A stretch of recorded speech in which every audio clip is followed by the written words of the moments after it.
70 का दशक हिंदी सिनेमा का वो दौर था जब फिल्मों में नायक से कहीं ज्यादा खलनायक लोकप्रिय हुआ करते थे और उनकी अदायगी का लोहा माना जाता था। चाहे अजीत हो या फिर प्राण या फिर चाहे फिल्म शोले के गब्बर सिंह हो, इन लोगों की डायलॉग डिलीवरी को उस दौर की पीढ़ी आज तक याद रखती है। खलनायिकाओं के किरदार में बिंदु ने भी अपनी अलग पहचान बनाई। बिंदु का जन्म 17 अप्रैल 1951 को गुजरात में हुआ था। बिंदु के पिता नानूभाई देसाई फिल्म निर्माता थे और मां ज्योत्सना रंगमंच की अभिनेत्री थी, लेकिन बिंदु के पिता ने उन्हें अभिनेत्री बनाने के बारे में कभी नहीं सोचा था। और तो और बिंदु ने ये भी बताया है कि बचपन में उन्हें फिल्में देखने की भी इजाजत नहीं थी और वो घर में रेडियो पर फिल्मी गीत सुनती थी और उस पर डांस करती थी। उन्होंने बचपन में ही भरतनाट्यम और कथक सीख लिया था, जिसके बाद डांस का शौक इस कदर दिमाग पर चढ़ा कि एक कमरे से दूसरे कमरे तक वो डांस करते ही जाया करती थी। बिंदु घर में भाई बहनों में सबसे बड़ी थी और उनकी 6 बहनें और एक भाई था। जब वो केवल 13 साल की थथी तब अचानक उनके पिता का देहांत हो गया और अपने छोटे भाई बहनों की जिम्मेदारी उनके ऊपर आ गई। उन्होंने पैसा कमाने के लिए मॉडलिंग शुरू की और फिर 1962 में उन्हें डायरेक्टर मोहन कुमार की सुपरहिट फिल्म अनपढ़ में काम करने का मौका मिला, लेकिन इस फिल्म से उन्हें कोई कामयाबी नहीं हासिल हुई।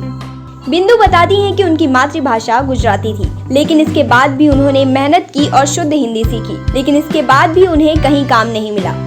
इस बीच बिंदु की मुलाकात चंपकलाल झवेरी से हुई। चंपक की बहन बिंदु की खास दोस्त थी, इसलिए घर आना जाना था और कुछ मुलाकातों के बाद दोनों को एक दूसरे से प्यार हो गया।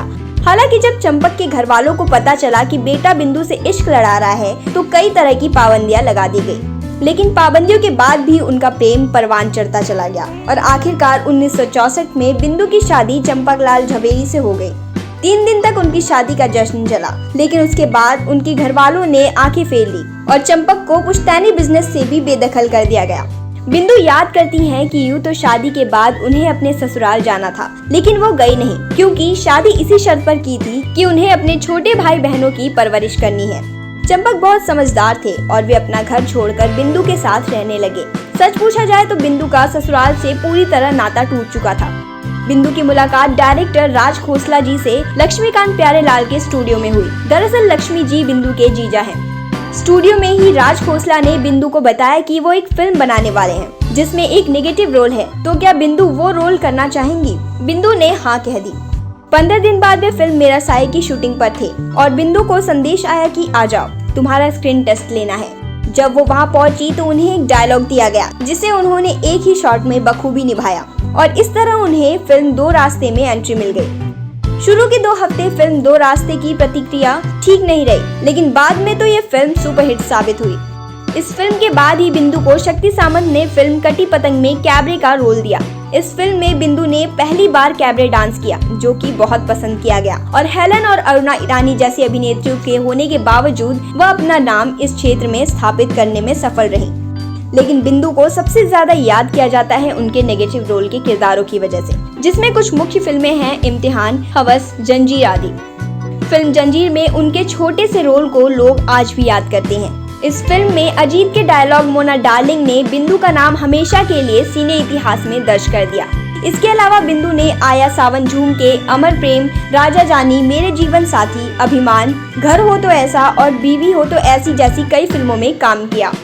फिल्मों में निगेटिव किरदार करने का बिंदु के निजी जीवन पर भी असर पड़ा। उन्होंने बताया कि मैंने फिल्मों में बुरी माँ के कई किरदार निभाए हैं, जिसकी वजह से मेरी बहन के बच्चे जब भी मेरे साथ फिल्म देखने जाते थे तो वह फिल्म देखते वक्त स्क्रीन में देखते थे, फिर मेरी तरफ देखते थे और कहते थे, बिंदु आंटी आप हमारे साथ तो ऐसा नहीं करती, फिर फिल्म में ऐसा क्यों करती हो? यही नहीं, जब सिनेमा हॉल में फिल्म देखने जाती थी तो लोग चिल्ला पड़ते थे कि मैं आई हूँ तो कोई गड़बड़ तो होगी ही होगी।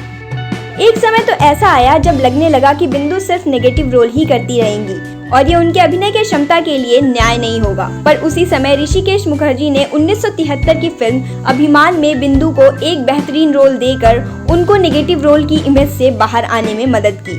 चैताली और अर्जुन पंडित जैसी फिल्मों ने साबित कर दिया कि बिंदु न सिर्फ एक आइटम डांसर और खलनायिका की भूमिका में बल्कि एक सफल नायिका की भूमिका भी निभा सकती हैं।